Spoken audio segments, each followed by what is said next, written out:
All right. Here we go. Wow. Mr. Butenhoff. 6'2". 6'2", that's right. Mr. Jameson. Yeah, I have a question for you. Oh, what could that mean? Why is today a beautiful day for math? Well, I'm standing here looking out this window, and I see it's sunny out. Huh. Beautiful day. Huh. What a beautiful day. All right, cool. That's cool. What about you? Why is it a beautiful day? Well, I'm looking out this window, and it's raining, and that's why it's a beautiful day. It's Oregon weather. Oregon weather. All right, fair enough.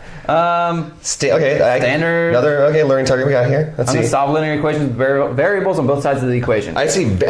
Plural variables. There's multiple variables. X's, Y's. X's and Y's. Yep, X's and Y's. sides. They're all over the place. Yeah. So another kind of dig into solving for X or Y or whatever. Yep. So, okay. And some of it is a review. Yeah, some of this is a review. Like this first one. That first one's a review. First one's a total review. You want to get that first one? Yeah. Okay. First one is a review. The line down the middle, love doing that. So, okay, let's see. I have X's on both sides. So, let's see. My first move would be minus 4X from both sides. That's just, boom. That's what I do. 6X minus 4X is 2X plus 9. And then the 4X minus the 4X, that disappears. So I'm left with just 2 on that side. Yeah, you got it. Okay, then I subtract 9 to get the X's alone. Key phrase there, I'm getting the X's alone because I'm solving for X. So 2X equal 2 minus 9 is negative 7. This is not going to be pretty. So divide by 2. Getting the X's alone, getting 1X.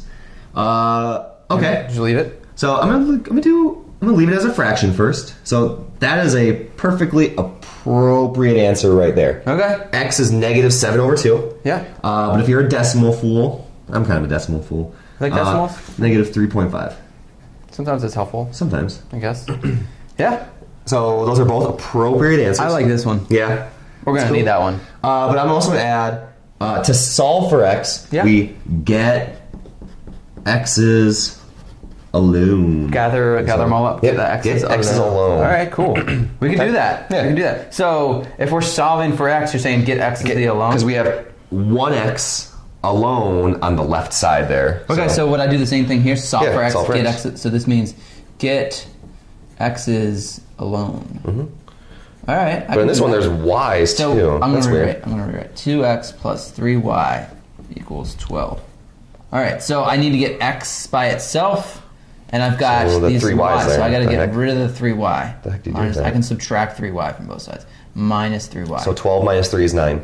No. Oh. 12, if it was 12Y minus 3Y, it would be 9Y. But 12 and 3Y, negative 3Y, are not like terms. So these cancel out. They're like terms. So 2X equals 12 minus 3Y. That's literally just 12 minus 3Y. Mm-hmm.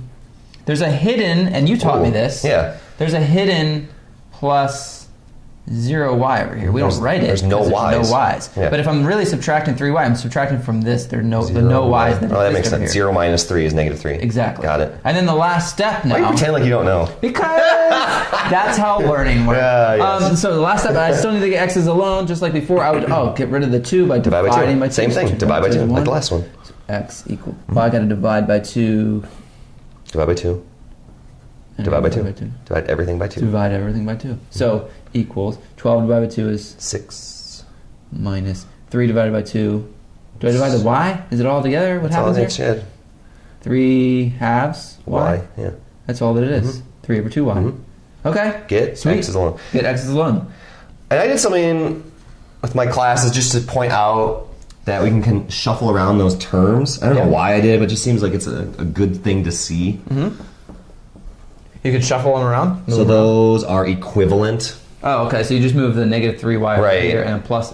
So that's the positive 6. Okay. Yeah, I don't know. Yep. I think that helps them see what's going on. I like it a lot. So we could do the same thing except solve for y. So we're going to get the y's alone? Get them y's alone. Alone. But it's the same problem. What the heck? But the y's, we're solving for y now. Get the y's alone. Get the y's alone. What the hell then? So get the y's alone. So okay, the y's are here, but there's a 2x here, so I need to minus 2x kind of like the last one. Yeah. Subtract 2x. And then there's an invisible 0x. So if I subtract that, that's gone, but I have to do it to the other side. So, okay, the y's are alone. 12, that's 12 minus 2. No, I can't do that. 0 minus 2, negative 2x. Okay, Yep. and then divide by 3. Yep. Divide each term by 3. So y equals 12 divided by 3. Oh, that works out. And then 2 divided... That's not going to work out, so I'm going to leave it as a fraction. That would be 0.666, which is fine, but let's be exact. All right. And I'm going to do the same thing and rearrange it. Okay, rearrange. This one really is important to notice. Negative 2/3 x, and then that's plus 4. That looks familiar. Y equals negative 2/3 x plus 4. That's a line. Yeah, it is a line. That's a line. You would go down by 2 and up over to the right 3. And it starts at 4. Yeah. Cool. Love it. Awesome. Basically the same thing. Yep. All right, so last one. Solve for x. I got to get the x's alone. Get x alone. Let me write it down. Get x's alone. Okay, so then I've got... I'm going to divide this up. So I've got 5x plus 5 times... Parentheses, we've done that. The 1. distributive property. The distributive property. Ooh la la. Okay, so if I'm distributing the 5. So 5, this is 5 times this whole thing. So That's 5 attached to the parentheses. times this, and then 5 times that thing. All right? So I got my 5x that comes down, and then plus comes down. So yeah, 5x times chills. 2x. I got you. Okay. 5 times 2x is 10x. 5 times 1. 5. Equals 35. Brilliant. Brilliant, brilliant. I'm going to suggest we draw the line there. Drawing the line. Okay. Because this is somewhat newish. Yeah. Let's see, on the left side, How many x's do we have? I have 5x and 10x. So that makes 15. 15x. So that makes 15x. 5 comes down. Notice how I'm giving myself a bunch of room here. I'm not squishing everything together. So do that if you are having trouble following, or if you're making a lot of mistakes, give yourself the room. But now this we've is done that. This is straightforward now. Yeah. We've done this before. You can rewind back to other videos. Subtracting 5 on both sides. Perf. Yeah. 15x, this comes down here. Got it. Equals 30. 35 minus 5 is 30. Divide both sides by how many x's there are. So divide by 15.